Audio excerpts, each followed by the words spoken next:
میں سچی بات بتاؤں کہ جو انہوں نے جس طریقے سے ہینڈل کیا میری تو سمجھ سے باہر ہے کہ کرنے کی کوشش کیا کر رہے تھے، کیونکہ جیسے کورٹ نے پوائنٹ آؤٹ کیا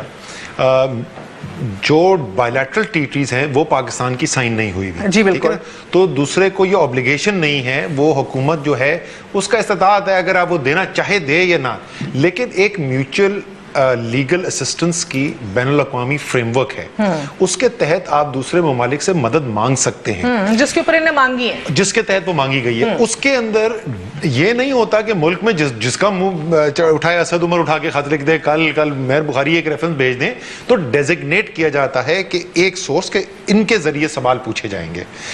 وہ جو ہے وہ سورس کیا ہے؟ جے آئی ٹی کی ریکویسٹ، نیب ہے پاکستان کے اندر، اچھا، جے آئی ٹی کی ریکویسٹ کے اوپر سپریم کورٹ کے پاس گیا، وہاں سے حکومت نے، یہی تو آج سپریم کورٹ پوائنٹ آؤٹ کری تھی، بھائی تم نے اجازت دی ہے، حکومت نے اجازت دی اس بات کی کہ جے آئی ٹی والے خط لکھ سکیں۔ اچھا، میں یہ سمجھی، I'm glad اب آپ بھی مجھے سمجھا رہے ہیں، میں یہ سمجھی تھی کہ آج جب جج صاحب نے کہا کہ جے آئی ٹی کیونکہ تمام اداروں پہ مشتمل تھی، اور جب ادارے ریاست پاکستان لکھ رہا ہے فار میوچل لیگل اسسٹنس، تو وہ حکومتی تصور ہوتا ہے۔ جو ہوا وہ ان کو اعتراض کیا ہو رہا ہے، ہائپر ٹیکنیکل، وہ کہہ رہے ہیں کہ ادھر حکومت سے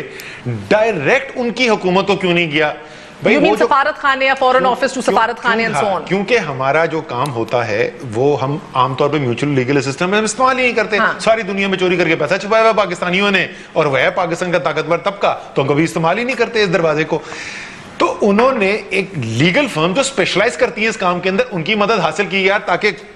ٹائم نہ ضائع ہو، کاغذ درست ہو، پروسیجر ٹھیک ہو، ایٹسیٹرا ایٹسیٹرا۔ وہ ہوا بالکل ہائپر ٹیکنیکل، وہ صحیح مذاق اڑا رہے تھے جج صاحب اس کا۔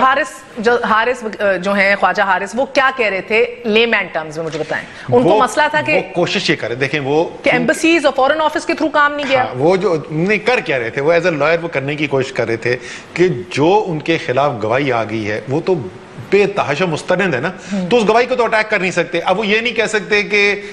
دبئی کی حکومت جو ہے وہ مل گئی ہے عمران خان کے ساتھ، جسٹس فار انسٹنس، تو وہ پروسیجر کے اوپر سوالیہ نشان اٹھانے کی کوشش کریں۔ یہ بالکل ایسی بات ہے جس طریقے سے جے آئی ٹی کے ساتھ کیا تھا، وہ جو تصویر چھپ گئی، وہ اس کی پھوپھی کا بیٹا جو ہے وہ تحریک انصاف کو سپورٹ کرتا ہے، تو وہ کیونکہ براہ راست جو کیس ہے اس میں دفاع کرنے کا کچھ نظر نہیں آ رہا، تو وہ سوالیہ نشان اٹھانے کی کوشش کریں۔ وہ کورٹ نے صحیح مذاق اڑا کے واپس بھیج دیا ان کا۔ لیکن میرے لیے جو سب سے تعجب کی بات تھی، بڑی مذاقہ خیز بات تھی، خواجہ حارث نے جس وقت جو والیوم 10 کا شور مچا ہوا تھا، والیوم 10 پتہ نہیں کیا سازش ہو گئی، انہوں نے جب بولا کہ ذرا سوچ لو، ہم کر دیتے ہیں، شیخ عظمت سعید نے کہا سوچ لو، کر دیں، تو انہوں نے سوچ کے کہا اچھا چلے رہنے ہی دیں۔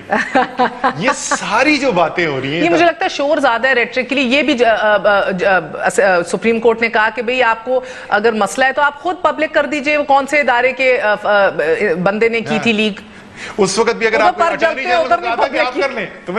پر جلتے پھر پبلک نہیں کی۔ مگر میں رانا افضل صاحب